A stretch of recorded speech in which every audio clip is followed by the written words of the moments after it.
Gafi lo que obliga es a las jurisdicciones. No, está bien, no te preocupes. Y las jurisdicciones, a su vez, tienen la obligación de obligar al sector privado. Entonces, requisitos que ustedes conocen en materia de la debida diligencia del cliente, de los umbrales, de los reportes, todo este marco que está trasladado dentro del marco ya nacional doméstico en México, viene de Gafi y es, digamos, un espejo de lo que está pidiéndole Gafi al país. Lo que sí quiero mencionar es que lo que Gafi pide es un piso, porque reconocemos que cada país tiene un marco institucional, legal, administrativo distinto y que no podemos hacer un traje a la medida de todos. Pero fijamos el piso y ese piso el país lo traduce en obligaciones para su sector de entidades obligadas, para los sectores obligados. Y Gafi evalúa tanto a la jurisdicción como el cumplimiento en medidas preventivas que esté realizando los entes obligados en el país. Por eso, algunos de ustedes recordarán que cuando fue la evaluación de Gafi en 2017, incluso hubo entrevistas de los evaluadores con el sector privado en México, incluyendo el sector de los abogados, que es una actividad vulnerable conforme a Gafi y conforme al marco legal en México. ¿Dónde estamos con el tema del beneficiario final y qué es lo que está pasando y por qué es importante? No hace falta que yo recuerde aquí las notas periodísticas que vemos, no necesariamente en el último mes a raíz de los Pandora Papers, sino constantemente, antes con los papeles del paraíso, antes con los de Panamá y de manera regular donde se muestra cómo es que los crímenes internacionales están siendo de alguna manera no detectados por los gobiernos, por las estructuras complejas de empresas y de acuerdos legales de corte internacional. Y cuando estamos hablando de combatir esquemas que se utilicen para ocultar al beneficiario final para fines ilícitos, pues lo que estamos hablando a final de cuentas es de crímenes. Y los crímenes nos impactan a ustedes, a mí y a todos los presentes en lo más importante de nuestro marco de derechos, en nuestra seguridad, en nuestra vida, sobre todo en un país como el que tenemos nosotros en México, con un crimen organizado tan alto. El no combatir el lavado de dinero, el no identificar al beneficiario final, de alguna manera lo que está propiciando es que el crimen organizado o los criminales puedan utilizar esos recursos para seguir invirtiendo en sus esquemas criminales. Y es por ello que es tan importante para el Gafi combatir estos esquemas que se están dando y hacerlo de mejor manera. Voy a lo que me preguntabas, Gerardo, en un inicio. ¿Cuáles son estos cambios que está proponiendo Gafi y por qué se están dando esos cambios? Lo que sucede, lo que vimos en el concierto internacional hacia 2018 y 2019, en un análisis que hicimos de mejores prácticas de todas las jurisdicciones que son parte del Gafi, es que había básicamente 3 modelos para encontrar el beneficiario final que los países estaban adoptando. Uno de ellos siendo el registro público de beneficiario final. Y hubo o hay una presión muy importante, por ejemplo, de Transparencia Internacional y de un consorcio también que está dirigiendo el gobierno británico para impulsar el uso de estos registros. Fue así que se dio inicio a esta conversación hace 2 años en el Gafi para ver si era prudente o no pedir a los países que tuvieran un registro como el que estaba impulsando Reino Unido, insisto, en compañía de Transparencia Internacional.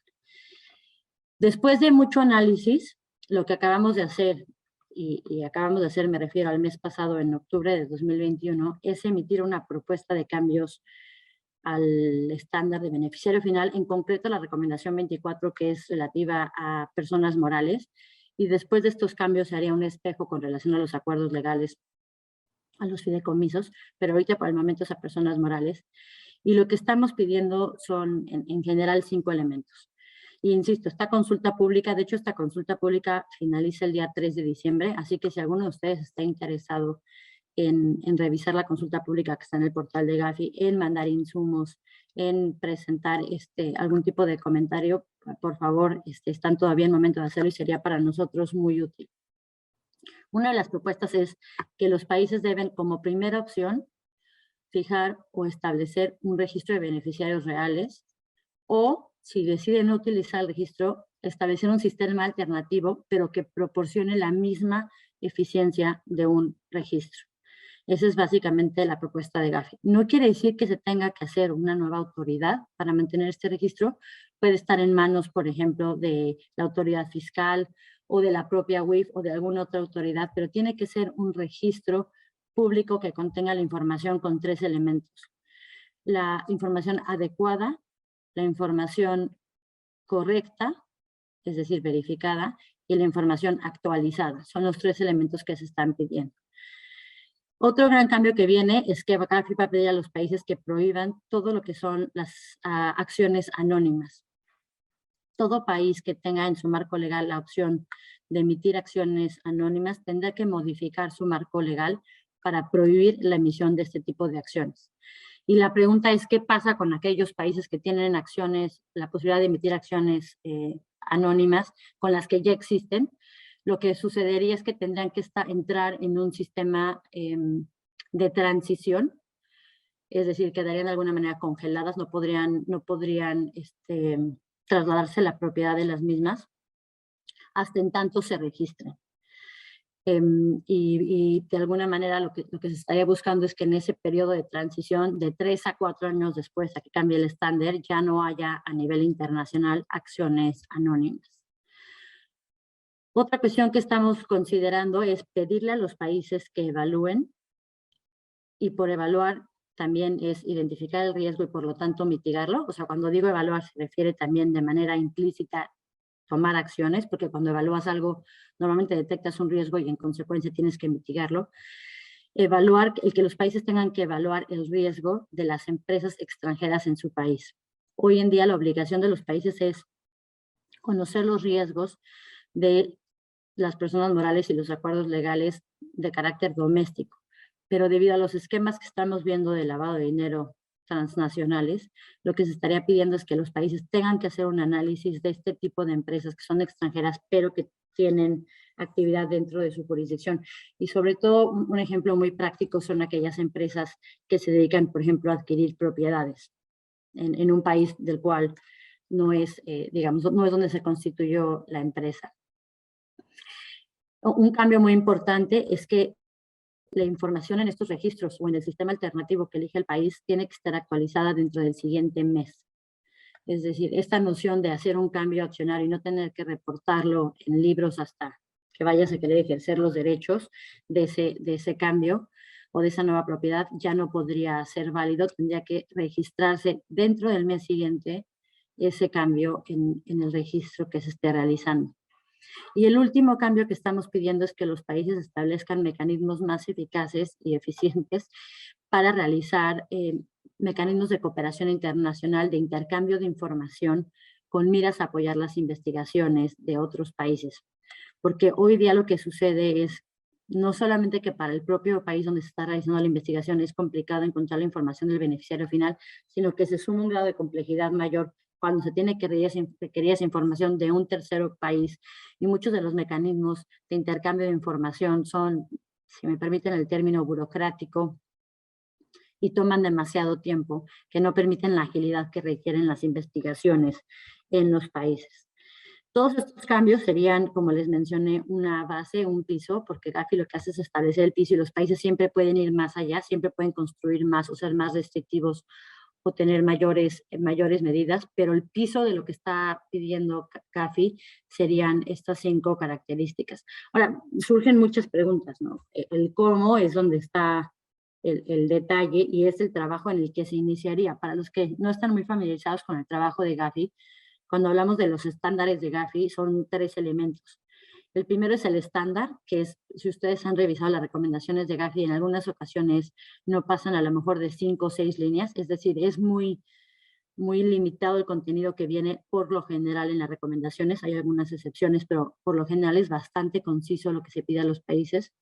Y después viene la nota interpretativa, que también es obligatoria, pero de alguna manera explica lo que se busca con la recomendación y ahí se pueden incluir algunas obligaciones adicionales.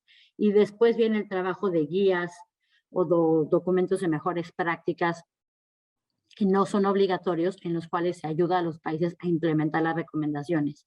Entonces, muchos de los detalles finos que van a venir con estos cambios se van a es que se analice la nota interpretativa, la guía de implementación de esta recomendación o nueva recomendación 24 y su nota interpretativa.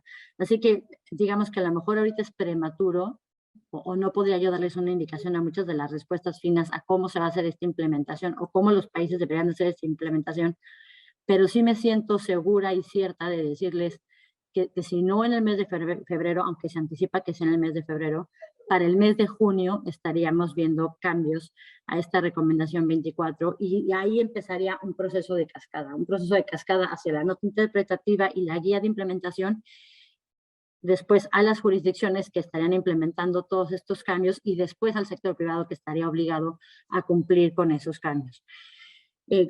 ¿Cuánto tiempo tarde, digamos, el desdoblarse esta acción hasta que recaiga en ustedes o sus clientes el cumplirlo? Es difícil para mí dar un pronóstico porque depende mucho de la celeridad que el país le dé al cambio de la recomendación y si lo hace de manera, digamos, pronta o si prefiere ser un poco más conservador y esperar a que otros los hagan para ver experiencias. Y también tiene que ver con cuándo es la siguiente evaluación de Gafi al país. Es claro que los países que están próximos a tener una evaluación son de alguna manera los países que tienen cambios más acelerados en la materia a fin de prepararse para cumplir con los estándares del Gafi.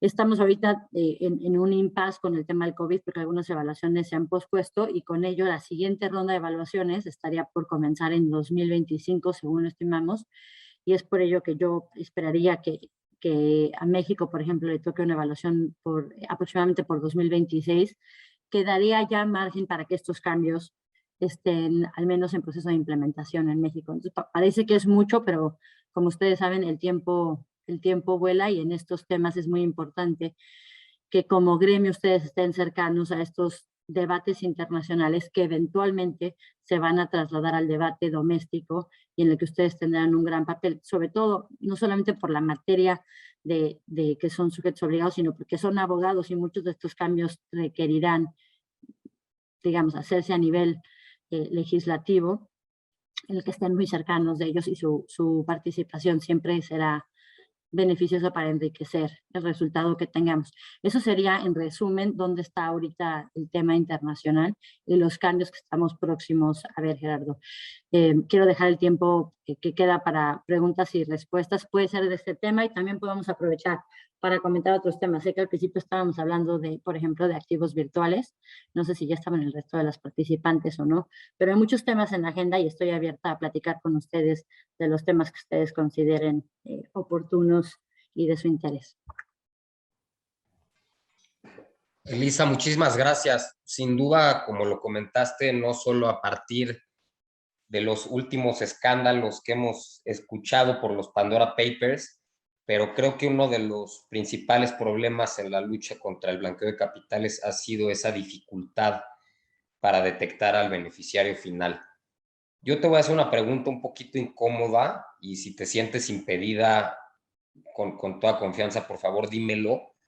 Yo entiendo que en la última de las evaluaciones que realizó el Gafi al Estado mexicano, nos pusieron un tachecito, salimos ahí con una calificación negativa respecto del cumplimiento de algunas recomendaciones. La verdad no sé si en particular en la 24 nos calificaron como incumplidos, pero ¿cómo puedes concebir ahorita apostar a que se mejore el cumplimiento de las recomendaciones o a que se tengan sistemas más efectivos si con las actuales no hemos podido cumplir? La verdad es que aquí en México el tema del registro público de la propiedad y del comercio, por ejemplo, en donde se puede acceder a información de las personas morales, es a veces muy lento, muy burocrático, como tú lo comentaste, y perdón que complemente con un comentario, en alguna de las notas que me mandaste para estudio, veo que se sugiere que sean diversas autoridades las que resguarden esta información, es decir, que el registro público del beneficiario final esté conformado a lo mejor por 2 o 3, podría ser por la Secretaría de Hacienda en conjunto con el registro público. ¿Qué nos puedes decir al respecto, Lisa? Objetivamente, ¿cómo ya aterrizado a la realidad mexicana, cómo se puede mejorar esta transparencia respecto al beneficiario final? Déjame empezar por la segunda parte de tu pregunta o comentario, que tiene que ver con la participación de diversas autoridades o estar centralizado en una autoridad. Lo que Gafi ha detectado es que en los países en donde se juntan las bases de datos de diversas autoridades, puede ser que esa base de datos se la compartan mutuamente y entonces pase, digamos, de una a la otra, o puede ser que en una sola se conjunten las diversas bases de datos, como pasa mucho en las WIFs, por ejemplo, que otras autoridades le dan acceso a sus bases de datos sin que la WIF necesariamente tenga que darle acceso a, acceso a su base de datos. Lo que ha determinado Gafi es que en esos países donde se conjuntan las bases de datos es donde es mucho más factible tener información verificada. Y esto es así que atendiendo a un elemento de lógica. Si tú tienes en una misma base de datos a las personas que tienes empadronadas ante tu autoridad fiscal y tienes también empadronadas a las propiedades que tienen las personas físicas o morales, si tienes además los registros de nacimiento de las personas en tu jurisdicción, si tienes la base de datos de las personas extranjeras que viven en tu país, etcétera. En la medida en que tú tengas una mayor cantidad de bases de datos, podrás verificar o detectar donde haya inconsistencias en esa información, o si se actualizó una información en una base de datos y no se hizo así en alguna otra. Porque eso te lo permite la tecnología. Hoy estamos en un mundo muy distinto a aquel en que se concibió el registro, por ejemplo, público de la propiedad y del comercio originalmente, ¿no? Y obedece a esa lógica la recomendación de Gafi. Ahora, con relación a la primera parte de tu comentario que tiene que ver con los resultados que tuvo México en el reporte que se publicó en el 2018, efectivamente en la recomendación 24 México tuvo parcialmente cumplida, hay 4 calificaciones, cumplida, mayoritariamente cumplida, parcialmente cumplida y cumplida. Si estás en las últimas 2, parcialmente cumplida o no cumplida, la expectativa es que hagas una solicitud de recalificación antes de tu siguiente evaluación. Y ese sería el caso para México con relación a la recomendación 24. No podría yo manifestarme, digamos, ahorita o en este momento sobre si los cambios que se han dado de la última evaluación ahorita son suficientes para meritar ese cambio o qué queda pendiente, porque entraría yo en un posible conflicto de interés que me pasa mucho cuando tengo la cachucha de Gafi, ponerme la cachucha de México o quitármela es complicado y finalmente son temas que el organismo tiene que evaluar y yo tengo que ser cuidadosa con no emitir un juicio, aun cuando sea personas en línea, todo puede ser considerado y me metería a mí en un terreno complicado. Y si así lo pide o no cumplida como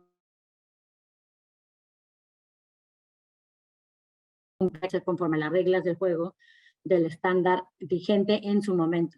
Entonces, si México no pide esa recalificación antes de que se emite el nuevo estándar, cuando la pida, tendría que empezar a cumplir con el nuevo estándar. Si está muy pegado a la fecha de emisión del nuevo estándar, el evaluador toma eso en consideración, es decir, considera más bien qué progreso estás haciendo para cumplir con el nuevo estándar, tomando en consideración que puede haber un poco margen de tiempo para el país para desdoblar esos cambios, pero ese sería el caso. Y para complementar esa respuesta, Gerardo, aquí lo que es muy importante es que Gafi evalúa la parte técnica y la parte de efectividad. Y es cierto que normalmente cuando un país no tiene cumplimiento técnico de buen nivel es difícil que pueda tener un resultado de efectividad adecuado. Entonces, para tener una efectividad en el país, en México o en cualquier otro, es importante cumplir con el componente técnico. Ahora, si México tuvo una reevaluación de sus calificaciones en junio de este año y en las que pidió recalificación tuvo un resultado favorable. No quiere decir que se hayan cubierto todas las que están pendientes, pero hubo un avance importante. Me queda claro, Elisa, y entiendo el conflicto de interés. Me disculpo por haber hecho la pregunta incómoda. Yo solamente tengo una pregunta más para darle oportunidad a las demás personas que nos acompañan. Yo entiendo que Gafi emite las recomendaciones que constituyen el piso mínimo y Gafi obliga a las jurisdicciones y cada jurisdicción a su vez emite las normas internas para obligar a los particulares. Por ahí vi en las notas interpretativas y las enmiendas que se busca realizar que se debe de obligar a las personas morales a que resguarden la información del beneficiario final hasta 5 años después, inclusive de su disolución. O en el caso de instituciones financieras, se les obliga a resguardar la información 5 años después del cese de las operaciones de las personas morales. Mi pregunta al respecto, y también relacionado con el tema de las acciones al portador, ¿qué tipo de sanciones administrativas se sugieren para quienes incumplan con estas obligaciones, o cómo se puede eficientar, a través de qué procedimientos se harían efectivas? Esto te pregunto tu opinión personal. Yo entiendo que el Gafi no se mete en eso en sus recomendaciones porque depende de cada ordenamiento jurídico. Te preguntaría más bien ahí, como funcionaria de la Secretaría de Hacienda, ¿cómo podría realmente controlarse que esas acciones al portador ya existentes no se transmitan y que no se sigan emitiendo nuevas? No sé si quedó clara mi pregunta. Sí, muchas gracias. Efectivamente, como mencionas, Gafi no te establece cuál debe de ser la sanción o la pena de los incumplimientos, porque eso se deja a las jurisdicciones para su propia determinación. Y en verdad, cuando comparas las sanciones que tienen los países en sus distintas obligaciones, hay cambios muy importantes, ¿no? Sobre todo, por ejemplo, para delitos financieros como el lavado de dinero o el financiamiento del terrorismo, cambia muchísimo de un país a otro los márgenes de pena que se pueden imponer.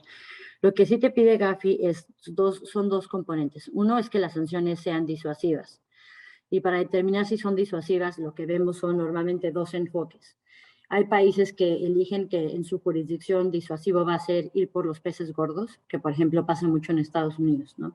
Donde se elige en el sector financiero a las instituciones financieras que están teniendo incumplimientos muy importantes, se hacen investigaciones muy profundas de esos y se imponen sanciones escandalosas en el sentido de lo que generan en el mercado. Y ese es un enfoque de pez gordo y es disuasivo porque todo el mercado o el sector ve lo que sucedió con ese pez gordo y de alguna manera es un efecto disuasivo para ellos para incumplir. Eso es un enfoque. Hay otros países que lo que hacen es hacer una investigación pareja y tienen un mayor número de casos y por lo tanto de sanciones sin que necesariamente sean tan altas. Pero ahí el efecto disuasivo es, si lo cometo, seguramente me van a cachar, porque hay tanta supervisión y un acercamiento, digamos, focalizado de la autoridad en el sector que es difícil que yo maniobre y no sea detectado en mi incumplimiento.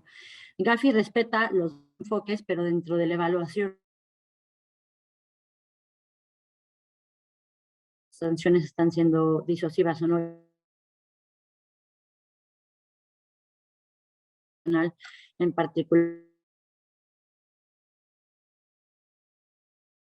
¿Sí me escuchas?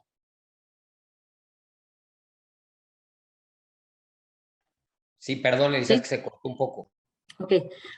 Te decía que les decía que el otro característica es que tienen que ser proporcionales, que ese es un principio de derecho internacional, tanto de derecho internacional, de derechos humanos como humanitario, que quiere decir que el país tiene que imponer siempre la medida que sea menor para cumplir el objetivo que se está buscando. Es decir, no se trata de poner sanciones de pena de prisión de 90 años.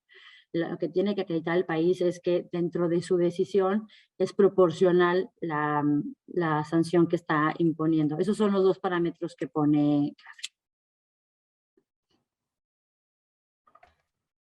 Me queda claro. Abro las preguntas al público. Si alguien tiene algún interés, por favor, le pido que me la envíe para podérsela formular. Damos oportunidad a ver si alguien me escribe, Elisa. Y Sí, si o no, también, si no, pasamos. que abran su micrófono, no pasa nada ahí. Exacto, pues, está bien.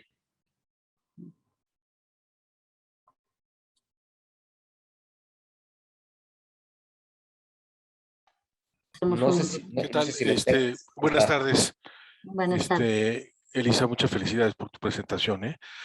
Oye, mira, una de las, digo, revisando un poco, es que recientemente estuve revisando estas recomendaciones y las notas interpretativas, pero yo creo que ya las notas interpretativas recomendación 24 sí habla un poco más de que se cuenten con este tipo de registros de los accionistas en registros públicos, etcétera.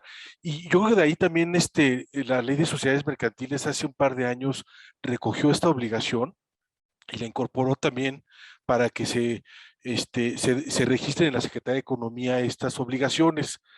Eh, no sé si eso, ya con eso se da por cumplido o todavía lo que están buscando es reforzar más es la información que se tenga que transmitir a través del registro. Sí, efectivamente, ya se contemplaba como una opción el tema de los registros, pero Gafi no había hecho un pronunciamiento sobre que debía de ser, digamos, la primera opción en los países o el estándar, sino que se reconocía que aquellos países que tenían un registro era una manera de cumplir, como había muchos que escogían otros sistemas. El cambio que se está dando ahorita es, digamos, Gafi no puede decir queremos que todos tengan un registro, por lo que les comento de no podemos tener un traje a la medida de todos, pero evidentemente es un poco como regla excepción. La regla es el país debe tener un registro con estas características y si no tiene un registro, tiene que acreditar que su sistema es igual de eficiente o efectivo. Es decir, le pones un umbral de prueba o de demostrar al país mucho mayor si es que no tiene el registro. ¿Cuál es la diferencia entre eso y lo que tenemos hoy? Que hoy día algunos países tienen registro, pero la gran mayoría no lo tienen. Y en ese sentido, cuando estás haciendo una investigación de corte internacional como autoridad, es mucho más complicado tener acceso a esa información porque no está relativamente al alcance de la autoridad. Tiene que ir y solicitarla, por ejemplo, a la empresa o está en manos de un tercero. No está disponible y sobre todo no puede accederla directamente a la autoridad extranjera. En el esquema de registros que se está planteando, uno de los temas importantes es que puedan a nivel internacional acceder a esa información. Es decir, que ese velo que hoy hay entre una estructura legal de un país a otro en cuanto a información se pueda romper y que puedas acceder a esa información como autoridad, como investigador, pese a ser una empresa extranjera. Y si esa empresa está operando en tu país, que tengas el mismo deber o un deber de cuidado, supervisión e implementación similar al que tendrías con la empresa extranjera. Con una empresa doméstica. Entonces, ese sería uno de los cambios importantes que vienen de lo que tenemos hoy día a lo que se estaría viendo con los cambios.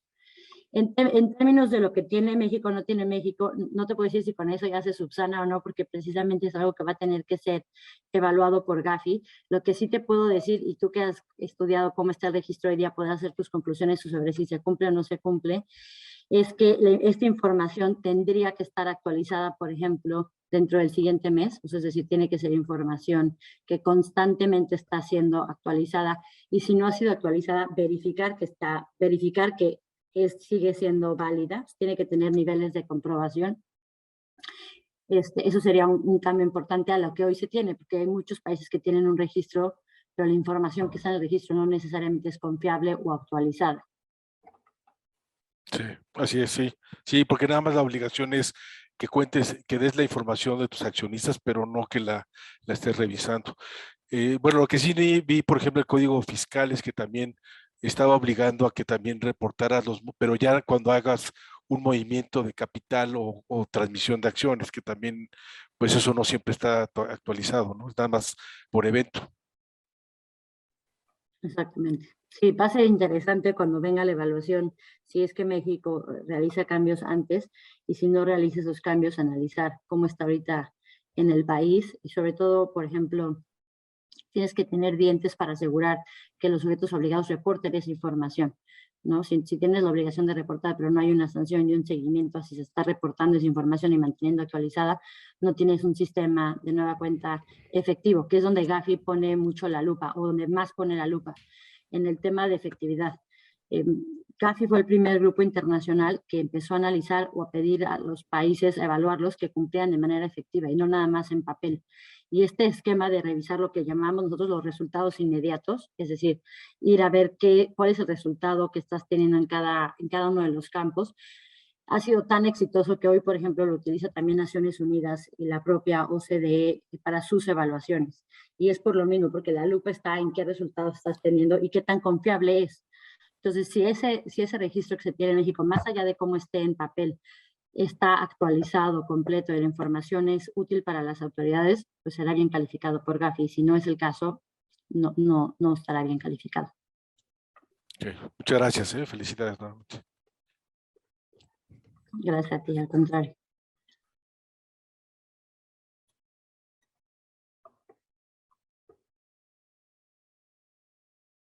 Adelante, José Octavio Pérez.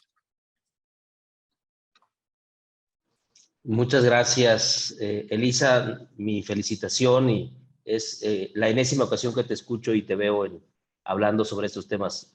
Felicidades y mi reconocimiento. Quisiera plantearte lo siguiente. Entrará en breve en vigor una reforma al Código Fiscal de la Federación en materia de beneficiario controlador y, por ende, nuevas obligaciones formales para personas morales y diversos entes jurídicos. Y por ende, también, pues, una adecuación a los procedimientos y facultades de la autoridad a efectos de asegurarse el debido cumplimiento. Y también, bueno, un sistema de sanciones e infracciones. Pero también es cierto que en la ley PIORPI hoy en día existe la figura de beneficiario controlador. Y también tiene su propio sistema de infracciones y sanciones. Ante esta situación, ¿se visualiza alguna forma o en el futuro alguna unificación a efectos de no generar un doble cumplimiento enfocado prácticamente a la misma finalidad? Y adicionalmente, la unificación en la definición y los supuestos de esta figura de beneficiario controlador. Me gustaría escuchar tu visión, tu opinión y tu experiencia al respecto. Muchas gracias, José Octavio. Es un gusto acompañarlos. Efectivamente, lo que tú estás planteando, que es una situación en que las autoridades competentes en materia de prevención al lavado de dinero y las autoridades competentes en materia fiscal convergen en la materia de beneficiario final. Este fenómeno es espejo a lo que vemos también a nivel internacional, donde realmente somos dos cuerpos internacionales los que estamos fijando los estándares. Por una parte, el GAFI, en materia de lavado de dinero, pero evidentemente el tema de beneficiario final es muy importante para los delitos predicados, incluido la evasión fiscal. Y por otro lado, el Tax Global Forum, que también fija estándares en la materia. Y esa misma pregunta nosotros a nivel internacional nos las hemos planteado con ellos, porque ellos también realizan evaluaciones, también tienen sus estándares. Y la conclusión a la que hemos llegado y la que hemos trasladado a los países es la importancia de la comunicación y de la armonización del sistema, porque efectivamente lo que no queremos es tener una mayor carga regulatoria. De hecho, en sí yo te diría que la tendencia en GAFI a nivel internacional hoy día es a buscar que no siga incrementando la carga regulatoria y, por el contrario, buscar flexibilizar en la medida de lo posible, sobre todo cuando sean situaciones de bajo riesgo, la carga que tiene el sector privado. Al principio yo hablaba o presumía que GAFI era muy eficiente con pocos recursos, pero también, siendo honestos, tenemos que reconocer que en la parte del sector privado es un campo muy costoso. El gasto que está ejerciendo hoy día el sector privado en las áreas de compliance y para cumplir con la regulación es muy importante, y finalmente son costos que tiene que absorber el cliente, ¿no? El consumidor final, el cliente del banco o el cliente del abogado. Y en ese sentido, GAFI lo que está buscando es tratar de ser más eficiente o que sus países miembros sean más eficientes para evitar esta sobreregulación. El cómo en México se vaya a conciliar esta materia, honestamente no me atrevería yo a manifestar una opinión. Creo que es un tema que en principio le toca a nivel de Congreso, el tener una armonía, que finalmente las dos son leyes que son a nivel de legislativo, la aprobación, y es ahí donde estaría la carga. Hay un rol importante por parte de la Secretaría de Hacienda que se juega a través de la Procuraduría Fiscal como enlace en gran medida con el Congreso y con el visto bueno que se lleva de las iniciativas, pero no me atrevería yo a decirte si está bien o está mal, por lo mismo que te comentaba en un inicio. Muchas gracias, Elisa. Aprecio tu comentario. Muchas gracias. Al contrario, gracias a ti. creo que esto lo que sería interesante y puede ser una buena materia, Gerardo, para alguna de sus sesiones, es juntar los dos campos, ¿no? Ustedes que están en el tema de lavado de dinero, precisamente una conversación que tenga el enfoque holístico a nivel doméstico, con autoridades que puedan tener más flexibilidad que la que tengo yo para no meterme en un tema sensible, de cómo armonizar estos dos campos, porque efectivamente se tocan y efectivamente se requiere una armonización. Sí, gracias por el consejo, Elisa. De hecho, estoy preparando una sesión con la Comisión de Derecho Fiscal. Con mucho gusto te invitaré cuando la tengamos preparada, a ver si tu agenda te permite también escucharla. Creo que por ahí alguien tiene la mano levantada. Sí, José de Jesús. Sí, muchas gracias, Gerardo. Gracias, Elisa. Buenas tardes a todos.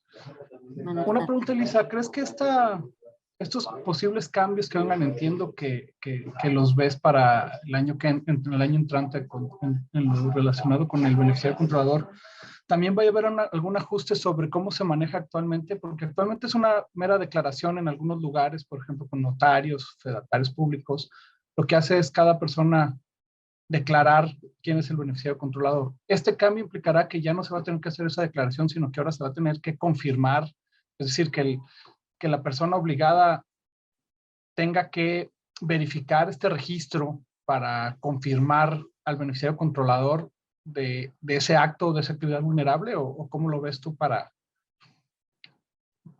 que se vaya a aplicar en este caso. Es una muy buena pregunta sobre el rol del sector privado, si es más allá de reportar, verificar que la información sea real. Y es uno de los temas que estamos viendo justo en las reuniones con el sector privado a raíz de la consulta, es uno de los temas que se está planteando, no solamente en el sentido de la obligación que pudiese tener de verificar y hasta dónde le alcanzaría para verificar, es decir, qué herramientas podría tener para verificar o qué significaría verificar, sino también con el tema de la confidencialidad de la información. Porque muchos de estos registros, como les comentaba, podrían ser de acceso público. En algunos países así está planteando hoy por público de cualquiera, no nada más de, por ejemplo, una institución financiera que pudiera tener un registro mucho más cuidado de a quién autoriza para tener acceso a la base de datos para verificar un cliente o un usuario, sino públicos en términos netamente públicos. Entonces son preguntas que se van a desdoblar en esta parte que les comentaba de la siguiente ronda de términos de la nota interpretativa y de la guía. Justo una de las preguntas en la consulta pública que vence el 3 de diciembre es al sector privado, es qué sí pueden, o sea, hasta dónde les alcanza para verificar. Y obviamente mucho de esta verificación tiene que ver con documentar lo que se está reportando, es decir, tienes la identificación, tienes el acta constitutiva, qué información tienes que puedes presentar para verificar lo que estás poniendo en tu reporte a la autoridad para el registro en este caso. Pero sí, como decía, el detalle está, lo complicado está en los detalles. Y es el siguiente paso que vamos a entrar. Ahora, no quiere decir que no vaya a pasar. Hay muchos temas que hemos regulado a nivel GAFI que son igual o más complejos y toman su tiempo, pero se acaban desdoblando de manera adecuada. Pero sí es muy importante el contacto con el sector privado y por eso estamos abiertos por segunda ocasión a la consulta pública con el sector privado. También hay, por ejemplo, algunas obligaciones que se están hablando específicamente con relación a los notarios, con relación a los acuerdos, a los abogados, con relación, por ejemplo, a los acuerdos nominativos. Qué requisitos se tienen que poner para la divulgación de estos acuerdos, etcétera. Entonces ahí también hay temas que tocan muy concretamente a su sector que se están proponiendo ahí y que sería muy útil contar con su retroalimentación. Gracias. Elisa, pues muchísimas gracias. Ya veo que traes el tiempo encima. Abusando un poquito de tu confianza, te voy a pedir que me aceptes otra invitación, a ver si tu agenda lo permite a mediados del año que entra, porque creo que sí quedan muchos temas relevantes y de interés que platicar. Comentaste ahorita respecto al Tax Global Forum y las recomendaciones que emite y el tema de los delitos fiscales como predicado de lavado de dinero. Aquí en México se ha confundido mucho a los delitos fiscales con el de operaciones. A veces se persigue lo que realmente encuadra en la descripción de un delito fiscal como lavado de dinero, sin el inconveniente de la prescripción y el requisito de procedibilidad. sumado a que en materia de lavado, al ser un delito fin de delincuencia organizado, va aparejado de medida cautelar de prisión preventiva.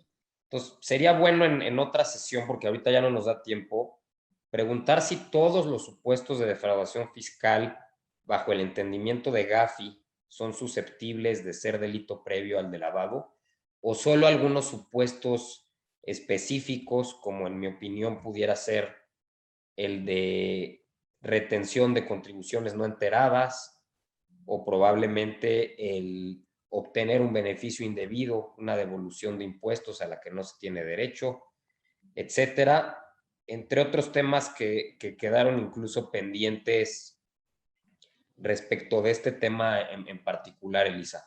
Te quiero dar las gracias nuevamente por el tiempo, por tu explicación clara y reconocerte por tu gran trayectoria. Quiero destacar que además de ser vicepresidenta del Gafi, eres madre de familia, eres toda una lady multitask y la verdad eso es algo digno de admiración. Mis respetos, felicitaciones y gratitud por parte de la Barra Mexicana de Abogados.